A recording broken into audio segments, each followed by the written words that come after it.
Municipal de Puerto Vallarta, a través del Instituto Vallartense de Cultura, otorgan el presente reconocimiento al Dr.Joseph Mountjoy por su calificada y profesional atención durante más de una década a la arqueología del municipio de Puerto Vallarta, Jalisco.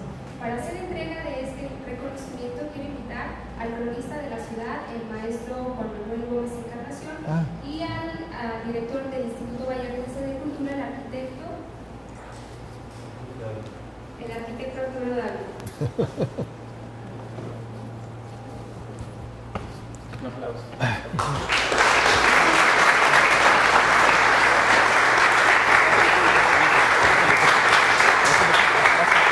El gobierno municipal en estos momentos, y con la anuencia del titular del mismo, se quiere hacer un reconocimiento al doctor Joseph Mountjoy como un hombre del centenario, como uno de los hombres del centenario de esta nuestra joven ciudad, de este nuestro joven municipio. Hacia allá va, doctor, tal reconocimiento. Gracias, gracias. Tomen asiento. Doctor, es tu casa. Este es un espacio que siempre te tiene muy presente y con mucho cariño. Solo una muy breve introducción. Hablaba hoy justamente con el doctor por la mañana y decía que es muy importante su trabajo. Sin él, básicamente, por ejemplo, no podríamos contar hoy en el Ayuntamiento de Puerto Vallarta con una plaza reconocida para los trabajos de arqueología que el Instituto Vallartense de Cultura, en este caso, promovió e hizo posible. Entonces, trabajos como los del doctor, desde hace más de 30 años que comenzó acá sus exploraciones, 40 años, han sido el preámbulo de todo lo que todavía está por ver en temas de arqueología. Nos da mucho gusto que él esté aquí con nosotros. Sin más, simplemente también agradecer a todos ustedes que hayan tenido se hayan dado el tiempo de venir aquí. Estamos muy contentos, esperamos que esta charla entre el cronista y el doctor sea sobre todo del arrojo de luces y nuevos conocimientos a muchos de los que están aquí que quizás el tema de la arqueología no lo habían escuchado de voz del doctor Joseph Mountjoy. Así que les agradezco de nuevo y bienvenido, doctor. Dentro de las actividades de la Oficina de la Crónica Municipal, hemos tenido ya como tradición anual el encuentro de cronistas. Hoy, en este año del centenario 2018, hemos estado realizando estas actividades concentradas principalmente en mayo, y llegó el momento de que dentro de la crónica y de la historia, dentro de las actividades de la crónica y de la historia que este gobierno municipal a través del Instituto Vallartense de Cultura impulsa y ha impulsado, llegó el momento pues de tener con nosotros, además de los cronistas que han desfilado por Vallarta, cronistas regionales, al doctor Joseph Mountjoy, cuyos estudios y resultados de los mismos nos hacen ver que la historia de Vallarta, o de esta región más bien, no inicia en 1918 o en 1851. Tenemos raíces más profundas. Y estas raíces han sido expuestas por las excavaciones del doctor, excavaciones en nuestra tierra que se abren como páginas de un libro para enseñarnos el pasado. Doctor, sin más preámbulo, quise que, importando el fondo, que son tus conocimientos, también le diéramos una forma fresca, agradable de charla, ¿verdad? Que no fuera una conferencia, como ya te había dicho, ¿no? Aquí tenemos muchos jóvenes de preparatoria y con esa frescura que a ellos les caracteriza, quisiéramos, si de estos viejos puede salir algo de frescura en estos momentos, quisiera que charláramos para que nos brindaras el resultado de tus investigaciones. Me voy a basar, te voy a hacer algunas preguntas. Me voy a basar principalmente en un texto que me prestaste acerca de las tumbas de Atiro y también en tu maravilloso artículo, una colaboración preciosa en el libro Historia de la Nueva Galicia, ¿sí? Donde tocas temas interesantes y que es necesario participárselos a nuestros visitantes de hoy, a nuestro auditorio. Entonces, doctor, te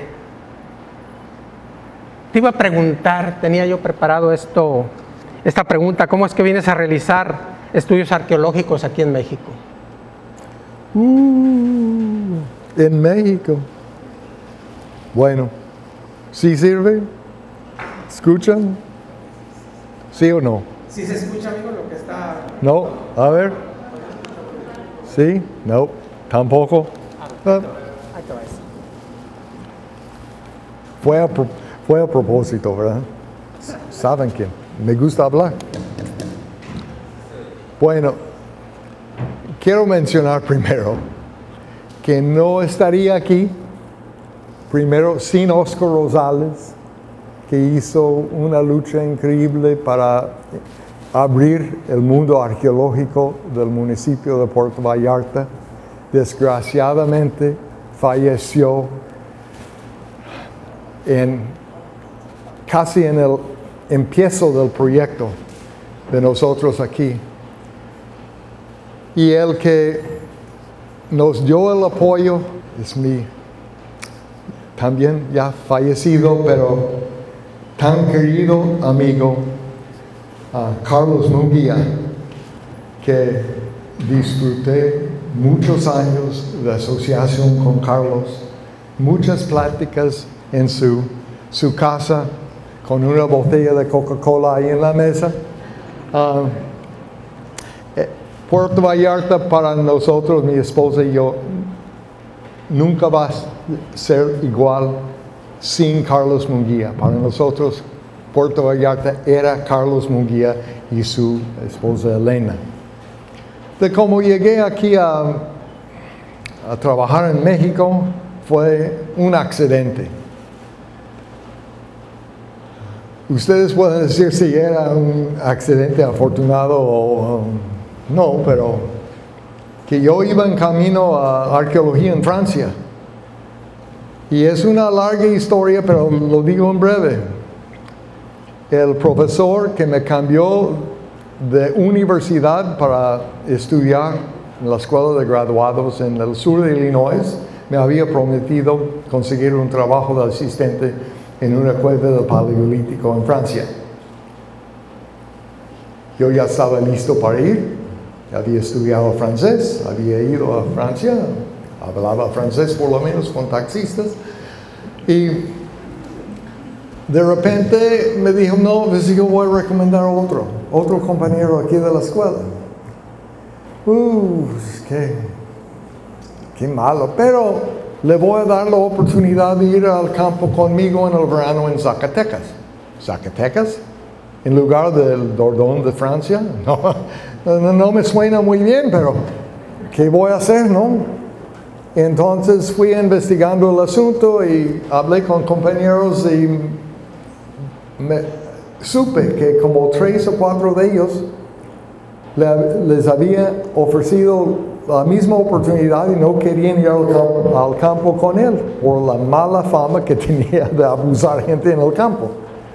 Pero porque no tenía otra opción, dije, pues me voy, entonces compro 2 libros de español, empezando con Buenos días, quién sabe qué más, y empecé a estudiar y fuimos a Zacatecas y viví en el desierto debajo de una camioneta y hice amigos con los burros y los chivos ahí en la pastura fuera de Sombrerete, pero en esa experiencia algo me picó.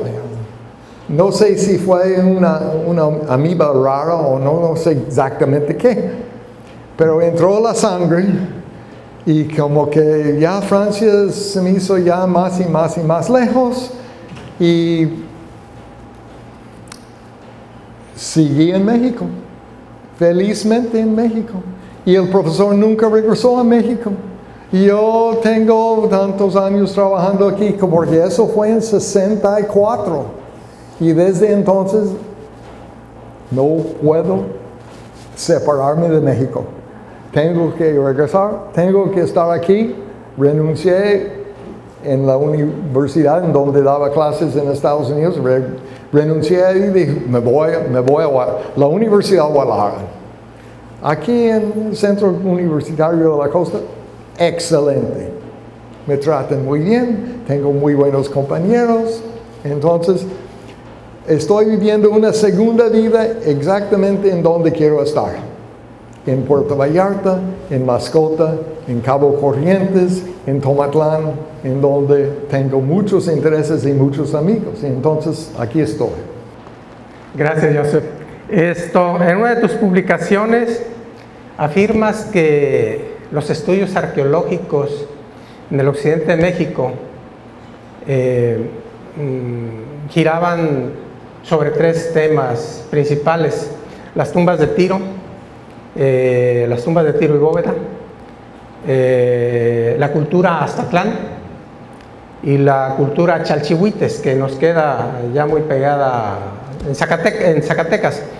Hablemos de las 2 primeras. Háblanos algo sobre las tumbas de Tiro, qué significan, qué ha habido aquí sobre tumbas de Tiro y sobre la cultura Aztatlán. Yo sé que a lo mejor es muy, no sé si sea muy extensa la respuesta, o si quieres lo básico, porque tengo varias preguntas que hacerte. Bueno. Mira, el occidente de México tiene mucha fama de lo que se llaman tumbas de Tiro. Tumbas de Tiro realmente y cámara, porque a veces no tienen bóveda. Son describen como botas, un tiro y una cámara, muchas veces con bóveda. Pero por falta de estudios en el occidente de México, se han inventado un sinfín de ideas sobre tumbas de Tiro que realmente no son válidas. Yo creo que se refiere a un artículo que acaban de publicar mío se llama Es complicado, 1260 años de tumba de Tiro y cámara en el noroeste de Jalisco. Y es complicado porque es tanto más complicado como lo presentan en los libros y en los artículos que ni sé en dónde empezar. En primer lugar, muchas veces hablan de una cultura de tumbas de Tiro. No hay tal cultura. De 1260 años no había una sola cultura aquí en el occidente de México. Tenemos tumbas de Tiro con cámara desde la cultura capacha, digamos, la cultura siguiente del pantano en Mascota, y sigue por lo menos hasta 400 años después de Cristo. O sea, es una trayectoria muy, muy larga del uso de cierto tipo de tumba que todavía usan los huicholes y los coras. Entierran sus muertos los coras en tumbas de Tiro y cámara. Los huicholes también, es una forma abreviada, pero entonces hay muchos malos conceptos sobre esas tumbas. Sin elaborar tanto sobre tumbas de tiro y cámara, nada más menciono algunas cosas sobresalientes. Es una opción de enterrar en un panteón. En el mismo panteón encontramos tumbas de pozo, a veces con más ofrendas y entierros que la tumba de tiro. Hay entierros en urnas también, en los mismos panteones. Las figurillas famosas que son de... Bueno, aquí está en el reconocimiento. Esa figurilla es de tumba de tiro. Salió aquí de un sitio aquí dentro de la ciudad de Puerto Vallarta. La Pedrera no salió de una tumba de tiro y cámara que sepamos, aunque estaba muy destruido el sitio. Encontramos otros entierros ahí en pozos. Las mismas figuras salen en tumbas de tiro y salen en pozos. A veces yo creo que salen en otros contextos también. Cuando yo presenté ese artículo en un simposio en Texas hace varios años, el organizador del simposio, uno de los dos, ninguno de los dos había excavado una tumba de tiro y cámara, ninguno, y yo llevo 43,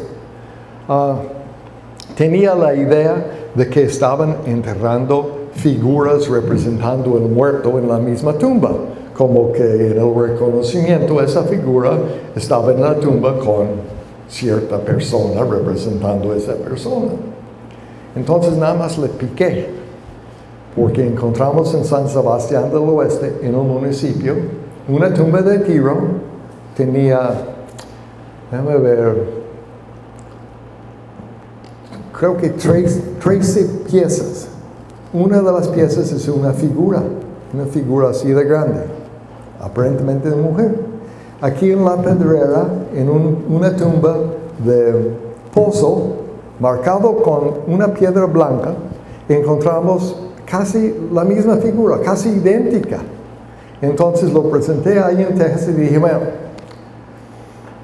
encontramos esta figura en San Sebastián del Oeste y esta figura en Puerto Vallarta. Entonces quiere decir que si estaban representando a un señor o una señora con la figura, la misma señora estaba enterrada en San Sebastián del Oeste y también en la Pedrera en Puerto Vallarta. No hago muchos muy buenos amigos en mis conferencias a veces, pero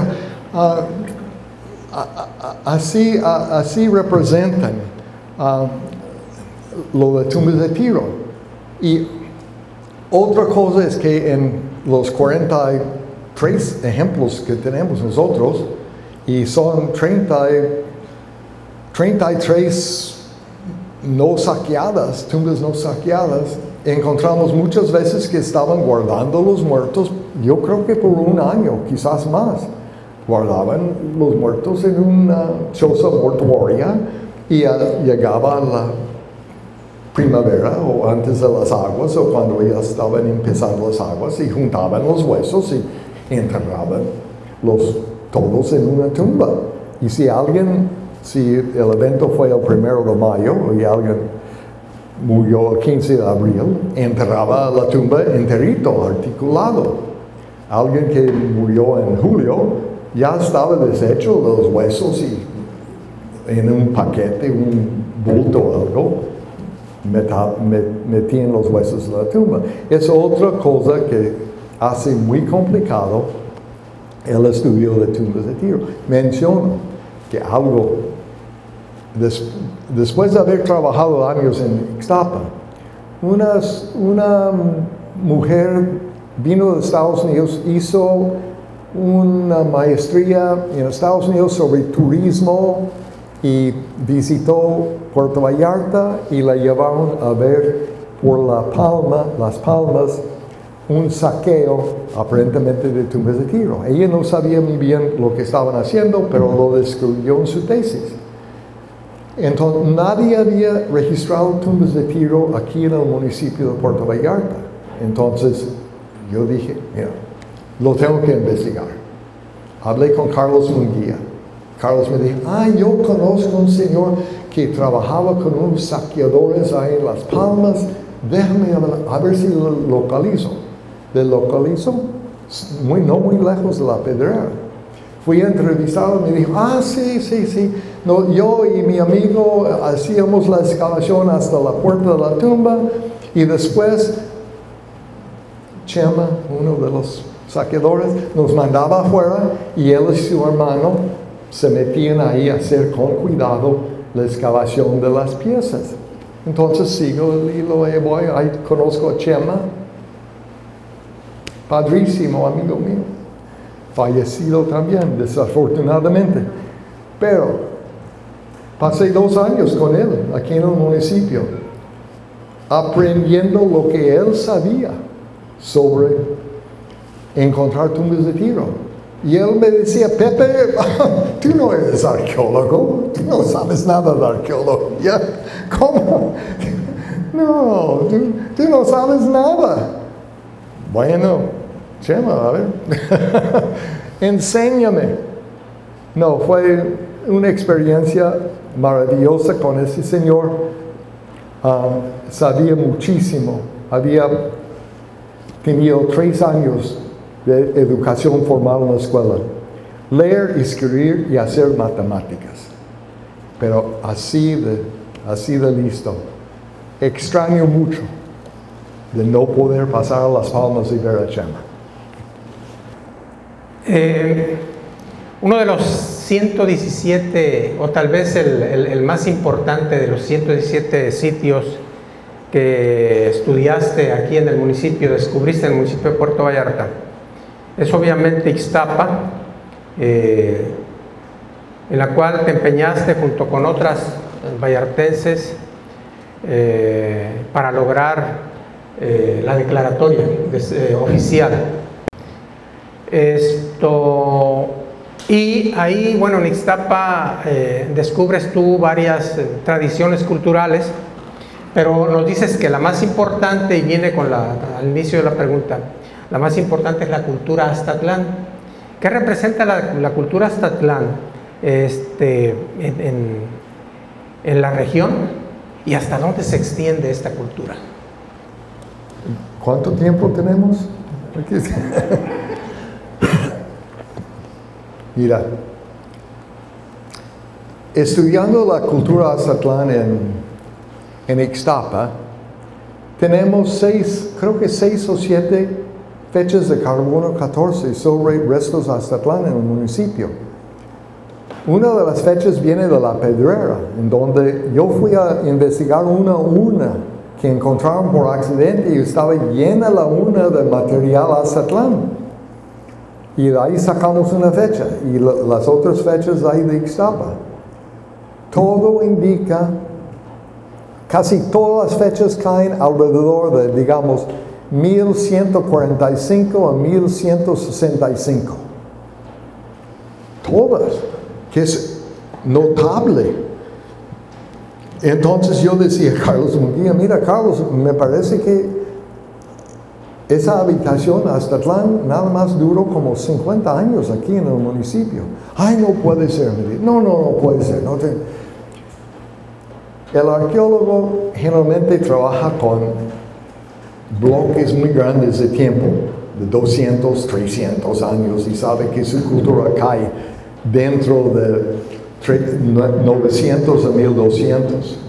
Pero esa cultura a lo mejor no duró, no permaneció tanto tiempo en un lugar. Yo creo que fue el caso en Ixtapa. El mismo material encontramos en Tomatlán y hicimos una gran excavación ahí abajito en Nahuapa.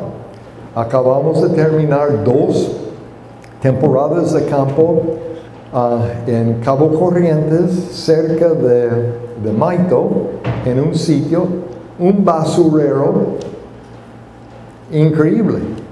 Depósitos de basura casi a 2 metros de profundidad o de grosor. Y es 1 metro, 1,20 m de la cultura Aztatlán. Entonces, ¿qué fue Aztatlán? ¿Y cuál es la importancia aquí? En Puerto Vallarta, Aztlán, el centro de Aztlán tenía tres pirámides, una cancha para el juego de pelota, tenía casas para élites, tenía un panteón de élites también. Fue una colonia de gente élite que llegaron al valle y tomaron posesión de ese lugar. Ya había gente viviendo en la zona y hay en el sitio, quizás que los corrieron, porque tenemos evidencia inmediatamente anterior a Aztlán. Entonces es un proceso aquí que vemos en Puerto Vallarta de una expansión de una cultura que en ciertos aspectos fue la cultura más desarrollada del occidente de México, fuera de la zona tarasca. Es una cultura que se extendió sobre un área aproximadamente del mismo tamaño que el clásico de los mayas en la península del Yucatán. Se extiende desde la frontera entre Sinaloa y Sonora hasta Higuera Blanca en el sur de la costa de Jalisco, por lo menos. Seguimos buscando más al sur, pero por lo menos hasta allá. Al oriente hasta Durango, Cañón del Molino, el Teúl de Gonzalo Ortega, también es un sitio Aztlán. Ixtlán del Río en Nayarit es otro. Hay muchos sitios alrededor del lago de Chapala. Entonces cubrió una zona no solamente inmensa, sino la cerámica, entre otras cosas, navajas prismáticas obsidiana, por ejemplo, es lo mismo. Es lo mismo. Lo mismo en el norte de Sinaloa que el sur de Jalisco. Es impresionante. Controlaban redes de comercio y recursos naturales importantes. Y para fines de abastecer, yo creo que los centros grandes, como Amapa sobre el río Santiago. El sitio que tenemos aquí cerca de Maito, aparentemente estaban exportando la concha de espóndiles y probablemente la madre perla también. No porque querían hacer joyería ahí, pero era una mina de oro para ellos. La concha de espóndiles fue lo mejor que tenían. Estaban exportando eso a otros centros. Tenían también...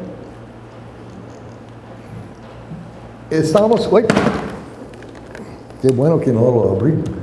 Estamos hablando de empieza alrededor de 900 después de Cristo, casi al mismo momento que empiezan a producir piezas de metal, sobre todo joyería de metal, argollas o coquetas y también anzuelos, cobre y bronce. El metal llega prácticamente al mismo tiempo que Aztlán. De 900 a 1200 tienen contactos más bien con México Central y los toltecas. Tienen cerámica y figurillas muy parecidas o iguales que los toltecas. Después, 1200 para adelante, empiezan a tener contactos muy fuertes con la zona Mixteca-Puebla.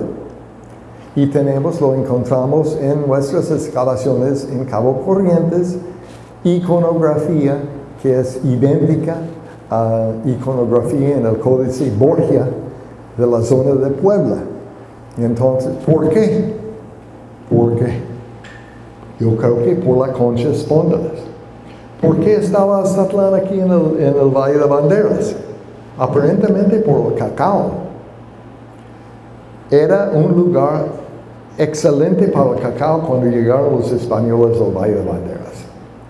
No encontramos, hicimos más de 90 excavaciones aquí en el municipio y son alrededor de 111, 117 sitios registrados. Creo que encontramos un total de un malacate en todo lo que hicimos. En Ixtapa no hay malacates. Si hay malacates, indica una industria de hilar de algodón. Tenemos malacates en Cabo Corrientes, en Maito, en Tomatlán. Tomatlán tiene miles de malacates. Estaban, obviamente, procesando el algodón allí en Tomatlán, pero no aquí. Entonces, faltando malacates, pues vamos a los documentos etnohistóricos y vemos que cuando entraron los españoles aquí, dice el fray Lorenzo que estaban los indígenas atareados en los cacahuatales, que no son cacahuates, cacahuatales en el valle. Lleva mucho tiempo para tener buenas siembras de árboles de cacao, entonces yo creo que indica la importancia. En otras partes, Ixtlán del Río aprovechaban, controlaban una fuente muy fuerte de obsidiana muy fina. En otras partes fueron otras cosas, pero esa es la cultura Azatlán. Me acuerdo que en una ocasión, Joseph, me platicabas que habías venido a San Blas a hacer estudios arqueológicos con el interés de descubrir las conexiones, las relaciones entre las culturas nativas y las culturas andinas. La pregunta es, el hecho de que en este preclásico temprano que nos mencionas, encontremos ya objetos de metal, de bronce y cobre, oro también, esto tiene que ver con esa hipótesis o teoría de las conexiones entre el occidente de México y la región andina. Bueno, hay dos temas. Primero vamos con los contactos en el preclásico medio. Contactos en el preclásico medio sí había. Tenemos, si visiten el Museo Arqueológico de Mascota, les invito a todos, van a ver piezas de un estilo andino, no de Perú, probablemente del Ecuador. Tenemos jadeíta de joyería que viene indudablemente de Guatemala. Y otras cosas, indica un tráfico a lo largo de la costa del Pacífico en ciertos puntos importantes. Estamos hablando de 800 años antes de Cristo, más o menos. Lo del metal es 800 y pico después de Cristo. Un poquito antes de 900, porque el metal más antiguo que tenemos aquí en el occidente de México se ha encontrado en Zacatecas, no en la costa de Jalisco o Nayarit. Y ese metal tiene el mismo estilo, son cascabeles, fabricados por el método de cera perdida, que es muy complicado ese método para producir objetos de metal. Implica una industria ya bien desarrollada. En Perú no hay objetos formados por cera perdida. Son puros metales martillados. Es el Ecuador y Colombia. Y entonces parece que los trabajos en metal salieron de Ecuador y Colombia a lo largo de la costa. El primer lugar que encuentran es la península de Nicoya en Costa Rica. Ahí tenemos los mismos cascabeles que encontraron en Zacatecas. Entonces, eso también es complicado, pero está asociado totalmente, o casi totalmente, 99% con la cultura Azatlán. En términos de la introducción de metal aquí en esta zona. Mencionan a veces oro. Oro es muy raro. Conozco como 3 lugares en todo el occidente en donde han encontrado oro.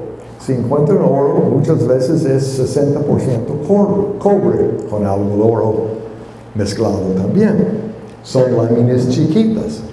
No estamos hablando de barras de 2 kilos o algo así, nada de eso. Es 99% cobre y bronce, nada más. Bien, una de las cosas que me maravilló en estos días en mis lecturas es haber leído tu artículo, tu colaboración en este libro que me regalaste, muchas gracias. Historia de la Nueva Galicia, ¿sí? Y ahí me parece muy interesante porque te basas en la arqueología, tus descubrimientos arqueológicos y de otros arqueólogos, pero también te basas en la historia, en la etnohistoria, ¿sí? En relaciones, en informes, en libros, en la tradición oral, en el contacto directo de algunos investigadores que en su tiempo pudieron ver cosas, ¿no? Entonces, ahí tratas, tu tema se llama la cultura nativa, ¿sí? Y se trata pues de que tú analices qué pasaba con la gente que vivió desde 1300 a 1750. Y entonces vas analizando, vas desmenuzando ese gran tema en subtemas. Uno de ellos es la agricultura y la industria, la pesca, la caza y recolección de plantas silvestres, ¿sí? ¿Qué nos puedes decir relacionado pues con nuestra región, con este valle frente a la Bahía de Banderas al respecto de estos temas? Ya entramos al tema más sabroso. Lo que encontraron los españoles que no encuentran los arqueólogos, o lo que encuentran los arqueólogos que nunca jamás mencionan los españoles. Entonces, entre esas dos cosas es muy interesante. Por ejemplo, el uso de adobes.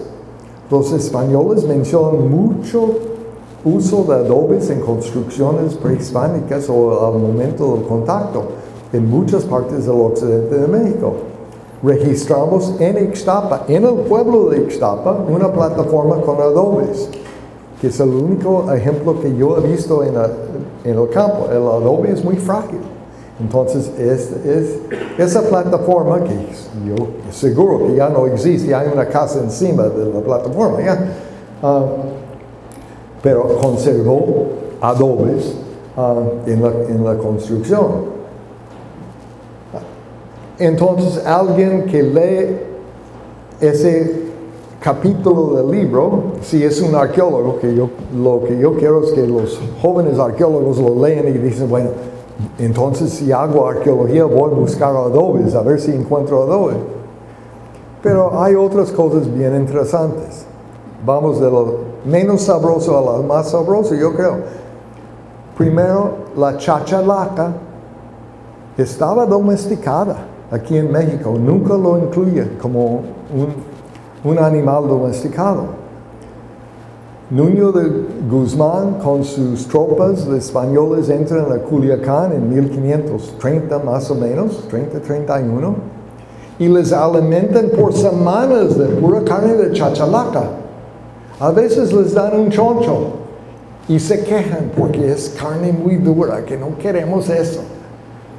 Entonces es imposible para mí que estaban saliendo al campo tratando de agarrar chachalacas para alimentar día tras día los españoles. Los tienen domesticados aquí también, aquí en el municipio de Puerto Vallarta, en la sierra. Usan las chachalacas, los machos, en peleas de gallo. Los tienen en la casa, pero me platican que pues hacen un relajo en la casa porque vuelan y tumban cosas y pues, bueno. Aquí tenían en el occidente, en esta zona, tenían también panales especiales para las abejas. Son las abejas chiquitas, no pican. Es la abeja nativa de aquí, pero sí producen miel, pequeñas cantidades. Entonces, hicieron un panal con un corcho. Cuando querían miel, salían nada más con un cuenco, sacaban el corcho, llenaban el cuenco y otra vez el corcho. la miel fue algo increíblemente deseado por los españoles y también en tiempos prehispánicos. Y tenemos en las relaciones geográficas, afortunadamente, algún español midió la capacidad de diferentes ollitas en cuanto a cuánta miel podían contener para el tributo. Y tenemos cierta cerámica aquí en la costa de Jalisco que casi indudablemente lo usaban para traficar en miel. Entonces iban, digamos, al tianguis en Nahuapa, compraban su trueque con su ollita de miel, como las velas en los vasos, sacaba la miel, sacaba la vela, pues uno usa el vaso o la ollita, y así hacían. Cuando Nuño Guzmán y su gente entra y se quedan por un buen rato en Culiacán, manda a sus tenientes a explorar. Mandó uno hasta Durango, pero más cercano, como hora y media, 2 horas al sur de Culiacán, él, que es conquistador anónimo, porque no quería poner su nombre, yo creo, dice, pues entro a este pueblo, entro al pueblo y pues veo que hay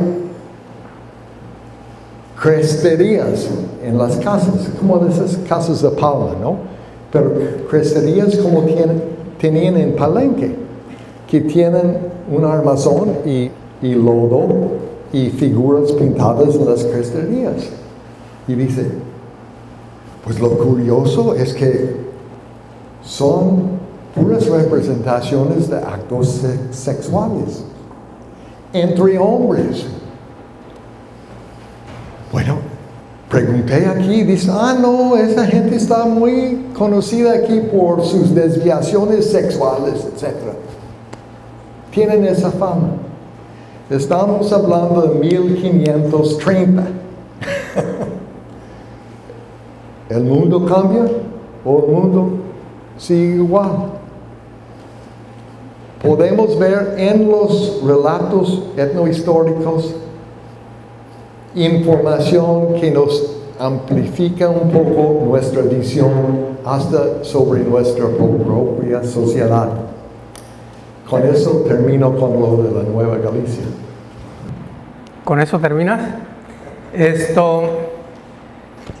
Aquí ha sido tradicional la fabricación de canoas, de chiros, de una sola pieza, del tronco de la parota o anacastle, ¿sí? En tu artículo que mencionas de la Nueva Galicia, muestras una fotografía de una canoa extraída de la laguna de Juanacatlán, ¿sí? Una canoa, por cierto, muy parecida a una que vi por ahí en el Museo del Templo Mayor en México. Es una canoa poco lisa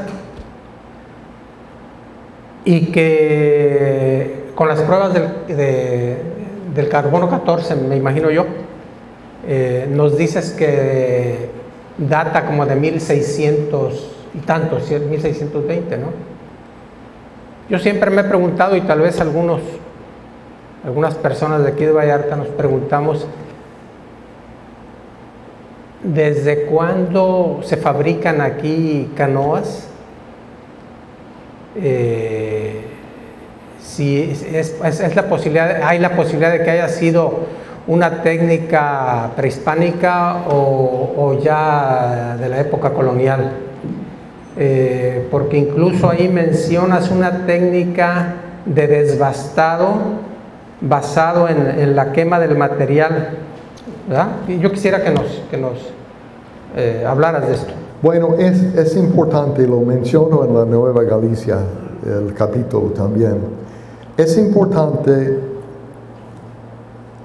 tomar en cuenta que si los españoles hubieran llegado aquí, en el occidente de México, en 1219, en lugar de 1519 en Tenochtitlán, hubieran visto una cultura muy desarrollada y muy diferente a lo que encontraron llegando aquí en 1524, 25, 30, etc. Porque esa cultura aztlán, tan bien desarrollada, se empieza a desbaratar más o menos 1300, 1325, contemporáneo con la construcción de Tenochtitlán, curiosamente, pero no tiene nada que ver. Entonces, tenían una cultura unida sobre gran parte del occidente y muy desarrollada. Llegan los españoles y encuentran una cultura diferente en casi cada valle. La cultura de Tomatlán, el valle de Tomatlán, es diferente que la cultura del valle de San Lorenzo, digamos. O también diferente a Puerto Vallarta en 1525, por decir, o 1530. Igual San Blas muy diferente. San Blas estaba fabricando en Atacama su misma cerámica y no tienen. Cada área, valle tenía que agarrar su propio destino después de que se desbarató Aztlán. Entonces,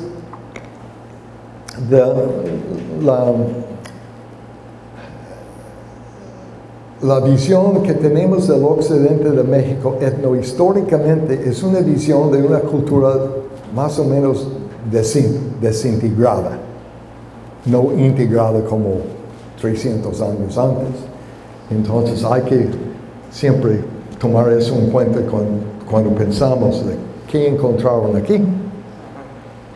En la región, nos hablas tú en tus informes arqueológicos de grandes piedras cóncavas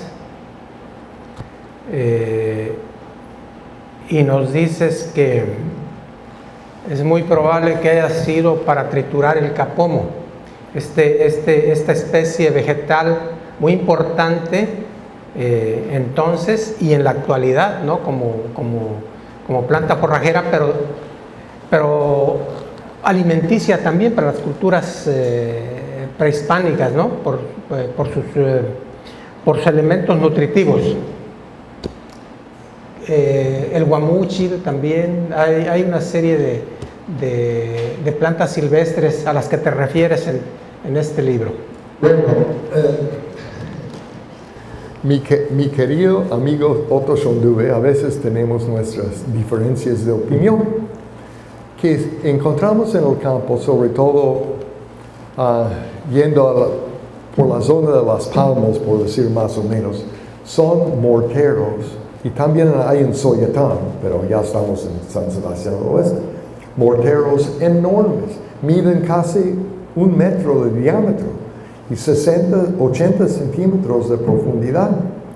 Y en asociación con esas piezas en peñas de piedra,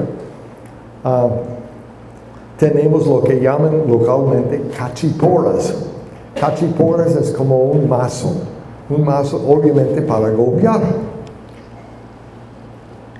Otto decía, igual que mucha gente, que estaban moliendo la mena con metal. Dije, Otto, si estaban moliendo la mena de metal para sacar el oro, Soyatán hubiera sido el pueblo más rico de Jalisco, porque existen por todas partes. No es una buena explicación. Además, ellos no tenían esa tecnología en tiempos prehispánicos, las minas para sacar la mena, etc. Es algo impresionante. Hay uno, si van a Mascota, hay una piedra en donde siempre nos parábamos a tomar refrescos cuando nos llevaba 5 horas en un jeep a Mascota. El potrero de arriba, creo que se llama, que tenían un lugar ahí. Ahí en ese potrero, ahí abajo, hay una de esas piedras. Sí, lo pueden buscar, a ver qué les parece. Pero y un poco fuera de Puerto Vallarta, entrando a Soyatán. Entrando a Soyatán, uno llega a un pequeño arroyo. Baja y empieza a subir. A mano izquierda hay una casa ya abandonada. Hay morteros, o se ven como morteros, en la roca madre, y creo que registramos 187 o algo así. Es como queso gruyere, ahí, impresionante. Pero no estaban moviendo ahí. Estoy convencido que es un sitio ritual, que son cuencos para guardar el agua de las lluvias. No tienen una función para ni el capomo en este caso. Entonces, tenemos lo que podemos llamar petroglifos, o son cúpulas grandes en las piedras, con el propósito de llenar el lugar con agua, el pozo con agua. Y una cosa clave es que muchas veces graban un canalito para que pase el agua de un pocito a otro pocito a otro pocito. Entonces, bueno. Sí, esto...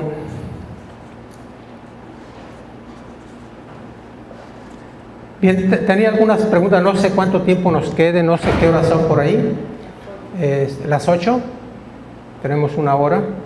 Ya transcurrió 1 hora, no es que tengamos 1 hora.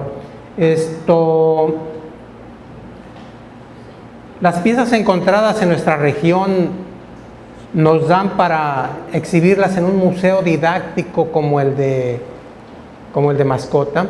Podemos aspirar los vallartenses a tener un día un museo didáctico como el que tenemos en Mascota. Yo hice los planos arquitectónicos para Max Gregg en el Cook, cuando él quería poner un museo ahí, que los arquitectos, perdón si hay alguno presente aquí, que habían hecho los planos que él pidió. Estábamos en un foro ahí en la universidad y Max me dijo, mira, aquí están los planos para el museo arqueológico. ¿Puedes echar un vistazo a ver, dime qué piensas? Le dije, mira, un vistazo yo creo que no. Dame hasta el viernes próximo, dame como 1 semana y voy a revisar. Pues cambié radicalmente lo que habían pensado. En primero, un museo tiene que tener baños. Y hacer planes arquitectónicos sin baños para un museo se me hizo muy raro. Tenían las exposiciones en la planta alta. Pues ¿quién va a caminar en espiral? Porque era una cosa redonda. Para llegar a ver las piezas. Entonces, lo cambié. No siguió, ya sabemos, Max. Hubiera seguido, quizás hubiéramos hecho el museo, no sé. Al actual presidente municipal le entregué los planos hace como 3 años.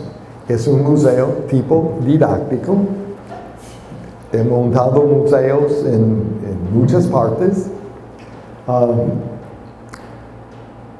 Y para mí, si el museo no es didáctico, no sirve para nada. La gente tiene que aprender entrando al museo. No son piezas de arte o es un tilichero para guardar cosas que tenía la abuelita, ¿no?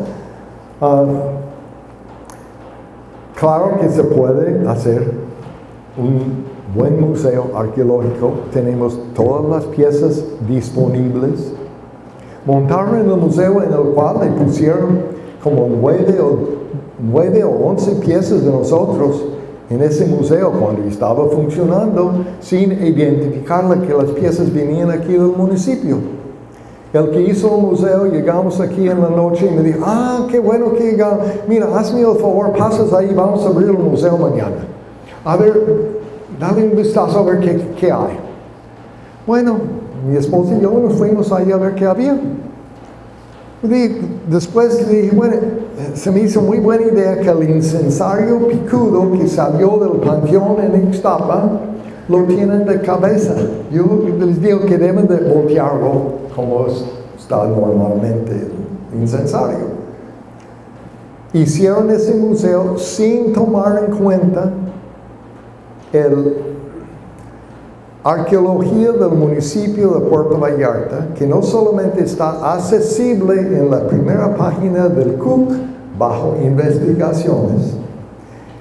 Yo había regalado al INA en Guadalajara discos con el mismo material. Pero, ¿para qué consultar arqueología del municipio cuando vamos a montar un museo en el municipio?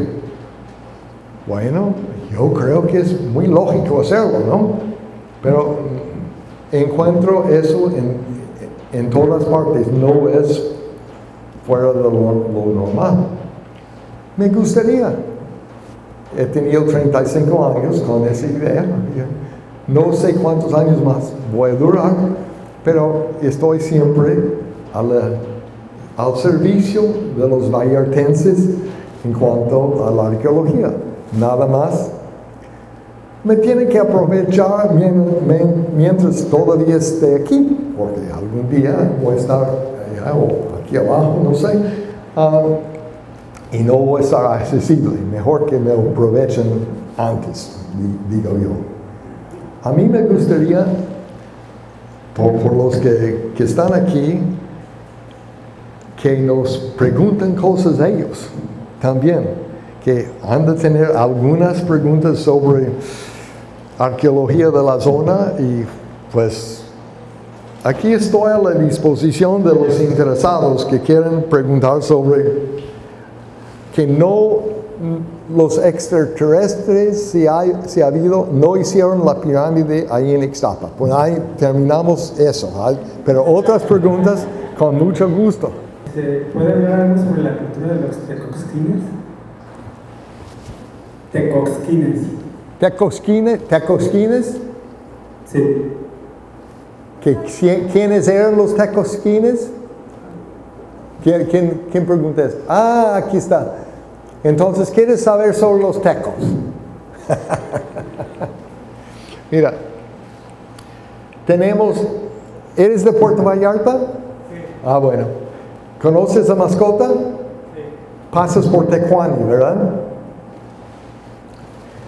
Los de Tecuani querían ser pueblo mágico, porque los de Tecuani dicen que de la Narizona hay un túnel que baja de la Narizona y baja debajo de la tierra y sale en Tecuani.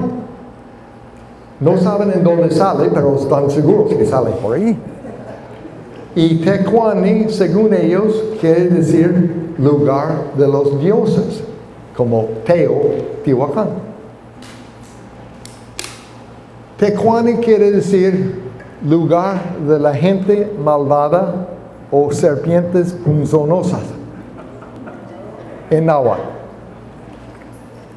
Teco es un término de desprecio, igual que naco. Igual que naco. Entonces, llegaban los más aculturados con Nuño de Guzmán o con otros exploradores aquí. Ellos son tecos. Entonces no hay un grupo hablando teco, ni un grupo. Hay tecos hasta Oaxaca. Quiere decir bárbaros. Sin cultura. Entonces, espero que eso.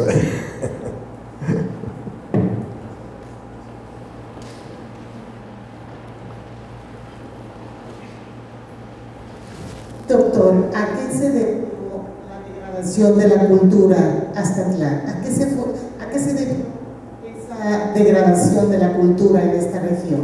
¿por qué se desbarató, digamos? Sí, fue desintegrado. Aparentemente por la dendrocronología, que es el estudio de los anillos de los árboles en cuanto a cambios climáticos. Más o menos en esas fechas hubo una gran sequía de como 22 años o más en una zona muy grande del noroeste y probablemente el occidente de México, y eso les afectó. Si hay una sola razón, esa probablemente es la razón. Doctor, ¿y sería en la parte de Nayarit donde el asentamiento fue un poquito más consolidado que esta parte del sur? ¿O sería como la parte principal de Bahía de Banderas, en Nayarit, en donde la cultura estaría como más fortalecida? Curiosamente, tenemos 59 fechas de carbono 14 sobre restos Aztatlán en el occidente de México en este momento. El análisis de esas fechas indica que hubo 2 centros más tempranos.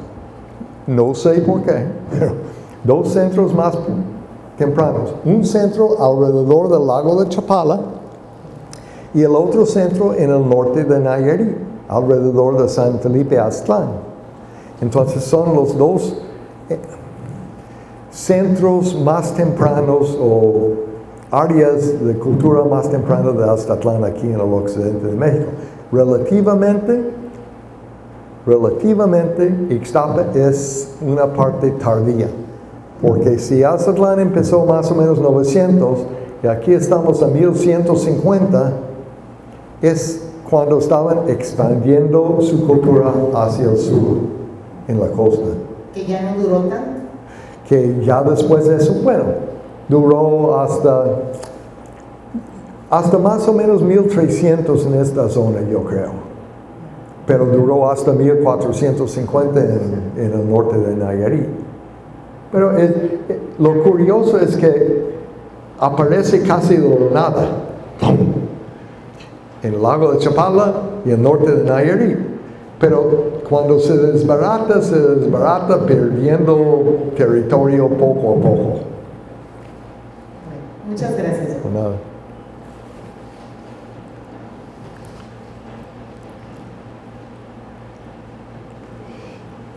Es Rafael, mi conchólogo del proyecto en Maito. Gracias a Rafael tenemos la lista de como 46 especies de conchas del basurero ahí hasta Aztatlán. Entonces, no me preguntes sobre conchas, él es el conchólogo. Gracias, doctor. No, mi pregunta sería, ¿cuál es el límite sur-costero de la cultura aztatlana? Eso es lo que me vas a enseñar tú. Es que, mira, formamos un proyecto de la colonización Aztatlán de la costa de Jalisco. Lo entregamos como hace 3 años a CONACYT. Bueno, hay un proceso que es pre-proyecto y tienen que juzgar tu pre-proyecto a ver si sigues. Bueno, con todos los problemas económicos de México, no sé qué, entregamos el pre-proyecto y nunca nos han dicho ni sí ni no. Entonces, porque somos muy tercos, yo creo, pues vamos a hacerlo de todas maneras. Entonces, con apoyo de la Universidad de Guadalajara, aquí en Puerto Vallarta, con la Secretaría de Cultura, con el Fondo Mountjoy de mi propia bolsa, y bueno, ahí vamos, y lo estamos haciendo, y sí lo vamos a terminar.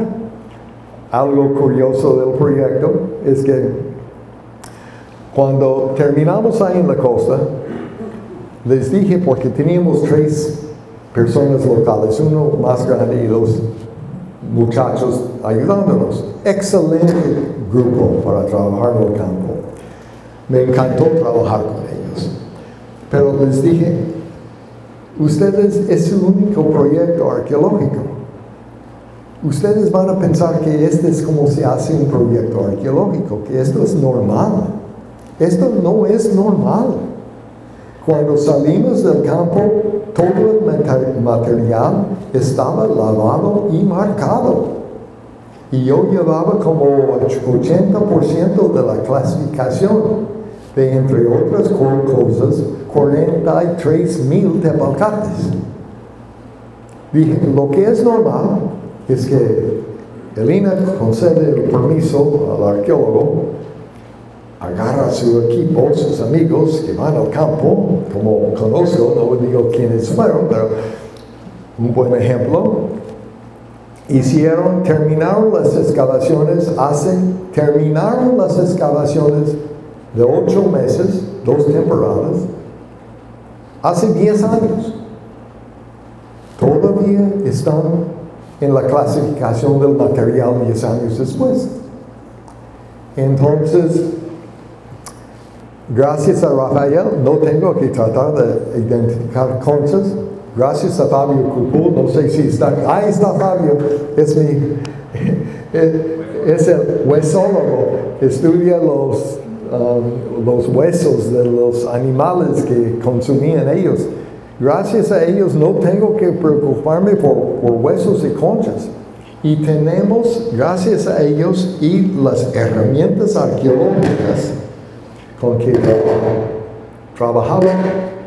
trabajaban ellos en el sitio, tenemos un banco de datos ecológicos de cómo era Maito hace 800 años. Porque estamos excavando el basurero de Maito hace 800 años.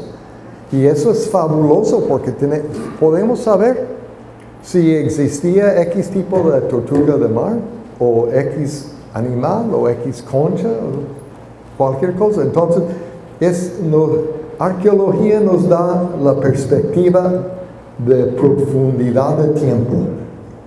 Podemos decir, mira, es como en San Blas. En San Blas, aquí pecten circulares, la almeja, aquí pecten circulares, lo servían gratis como totopos en los bares de San Blas, porque abundaban tanto que no más la cerveza, pues aquí están las almejas, ya no hay. La contaminación de la bahía de Mantachén ha acabado con esa concha. Entonces es importante también para hoy en día saber cómo es. Ustedes van a la playa y no encuentran conchas, no es porque nunca ha habido conchas ahí. Es gracias a ustedes y todos nosotros lo que estamos haciendo, que ya no hay. Bueno. ¿Está bien? ¿Identificaste esa concha siempre o no? Ah, qué bueno. Teníamos una. Ah, esa no. Una concha de misterio, no sabemos qué era. Hola, doctor, buenas noches. Primero quiero felicitarlo y agradecer a los organizadores de este evento.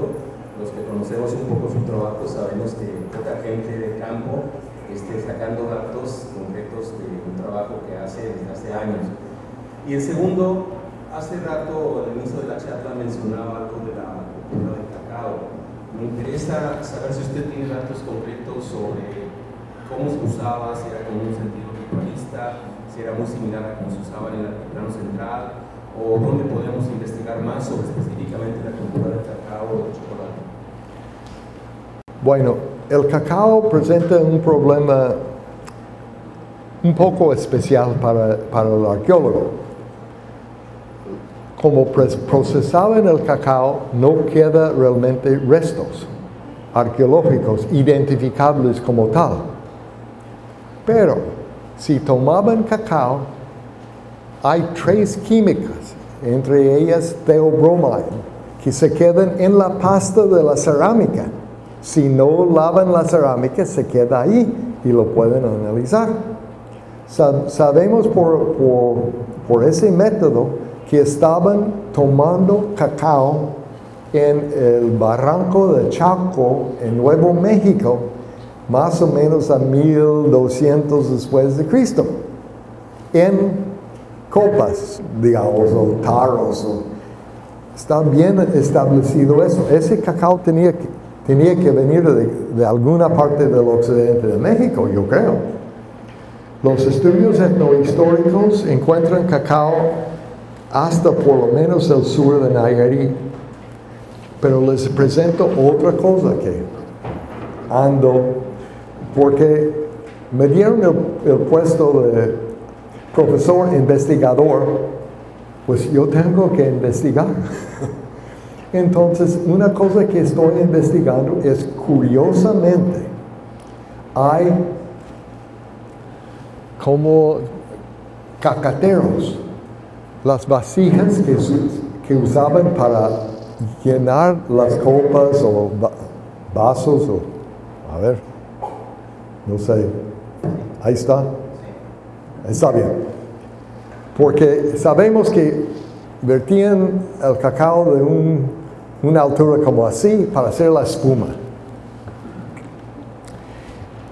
Hay varias piezas indudablemente para servir cacao en un solo lugar en el occidente de México que yo he visto. Un solo lugar, el Valle de Autlán.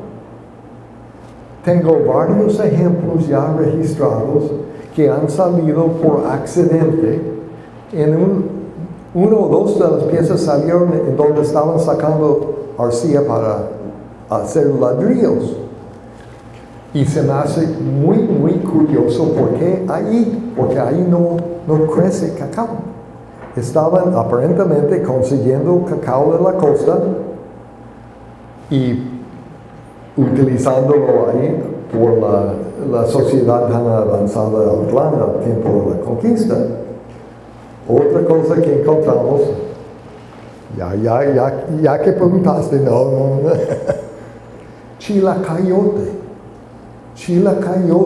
porque encontramos 100 kilómetros cuadrados de terrazas prehispánicas del preclásico tardío en el valle de Ayutla. Todos presumen de Cuautla. Cuautla tiene su observatorio ahí de las piedras. Todo eso es natural, no es un sitio arqueológico. Los que tienen los sitios arqueológicos son los Ayutla, que es impresionante. Uno de los cerros tenía como 90 terrazas, de pie hasta arribita, en asociación con casitas. No hay manos, no hay metates, ni hay hachas para desmontar, yo no quiero. Y creo que estaban cultivando chilacayote, que se puede fermentar, y exportando eso a la costa, a los sitios contemporáneos, hasta aquí en el municipio de Puerto Vallarta y en Colima, etc., porque chilacayote no crece a menos de como 1200 metros de altura. Entonces, eso de explorar la relación entre el uso de plantas y la evidencia arqueológica es bien fascinante. Y alguien que lo hace de maravilla es mi amigo Otto Schondure. Él sabe muchísimo más que yo.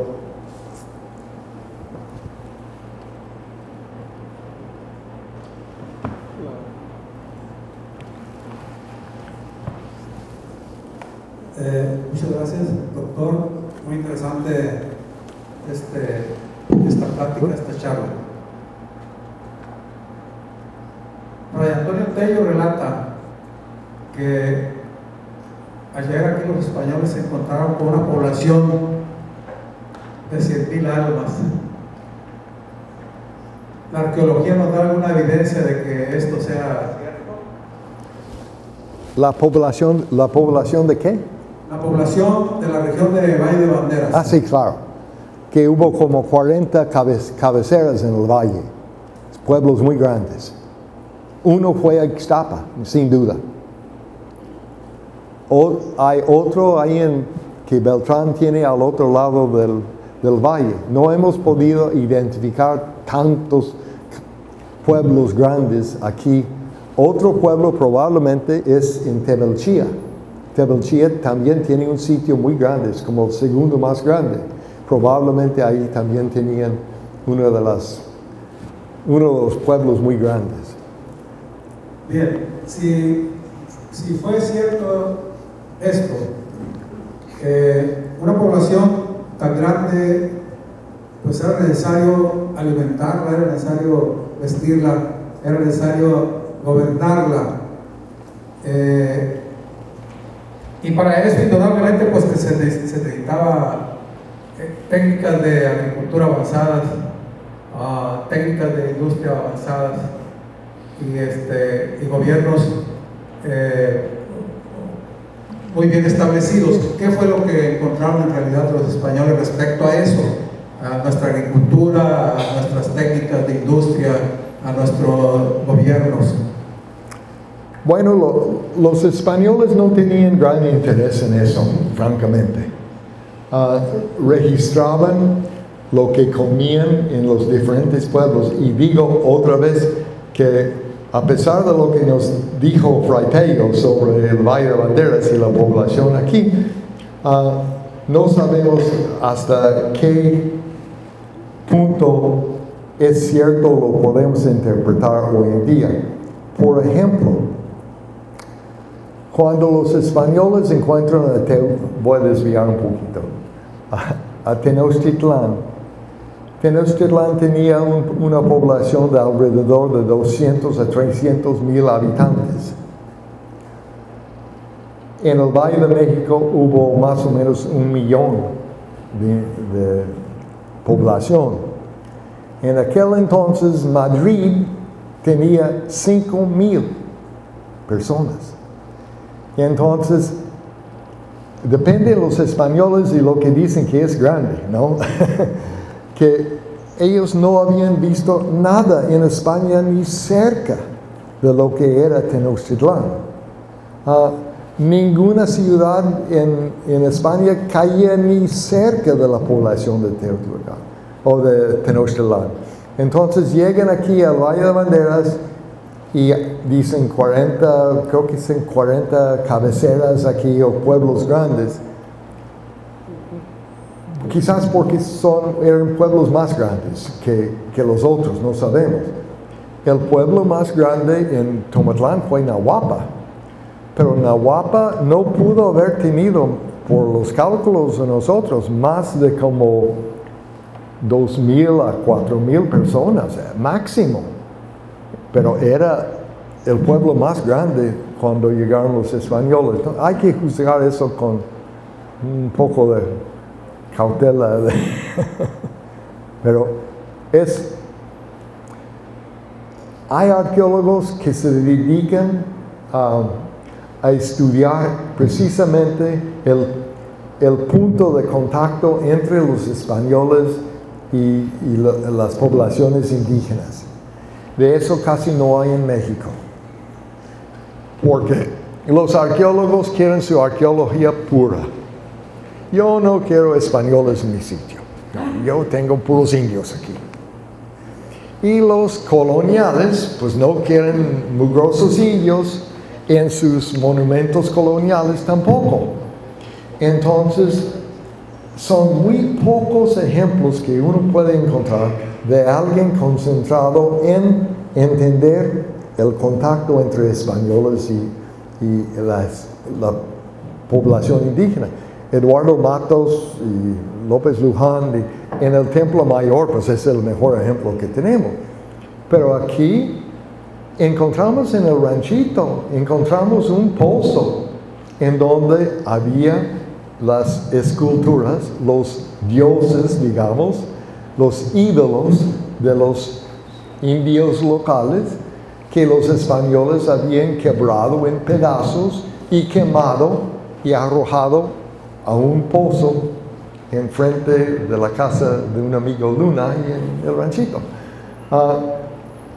Esa evidencia para mí es fascinante, la fecha es como 1620, más o menos, pero hay muy pocos arqueólogos que encuentran o tocan o hacen caso a eso. Otro ejemplo que les doy es la mesa de los Totipac en San Sebastián del Oeste. Hay un sitio aquí también subiendo por el ranchito para adentro, en donde encontramos cientos de metates, y cambian manos, pero cientos de metates. Aparentemente estaban moliendo el maíz, el nixtamal, para los españoles, para el encomendero que tenía esclavizado los X pueblos y tenían que darle al encomendero X kilos de tortillas cada 7 días o no sé qué. Hay evidencia de ese contacto aún aquí en Puerto Vallarta, en el municipio. Es muy interesante estudiarlo. ¿Se acuerdan de los ídolos de San Vicente al otro lado del río? Que estaban haciendo una fosa séptica, creo, y encuentran un grupo de como 14 o 15 esculturas de piedra. Las más grandes son cilíndricas y más o menos a 1,25 metros, y hay unas más pequeñas también. Son de las mismas esculturas que encontramos en el ranchito, quemadas y arrojadas quemadas y quebradas, arrojadas al pozo. Lo que parece, porque lo hice con José Beltrán, es que supieron los indígenas ahí de San Vicente. Aquí están los españoles, vinieron aquí, están llevando todos nuestros dioses, nuestros ídolos, los están quebrando y quemando. ¿Qué vamos a hacer? Pues vamos a hacer un gran pozo y los vamos a esconder. Y se quedaron ahí escondidas esas esculturas por 400 años o algo así. Las pueden ver, yo creo que todavía hay en el Museo de Tepic, si quieren ver. Y esas piedras también es otra cosa, pero esas piedras son esculturas con base de espiga que podían plantar en la tierra, por ejemplo, y son de un estilo de Costa Rica y Nicaragua. Indica relaciones por la costa con Costa Rica y Nicaragua en el postclásico tardío. Muchas gracias, doctor. Personalmente agradezco a Manuel esta idea, agradezco a Cultura, agradezco al Ayuntamiento de Puerto Vallarta por preocuparse porque conozcamos más de lo que mencionaban de nuestras raíces profundas, sí, de la religión. Muchas gracias, muy amables.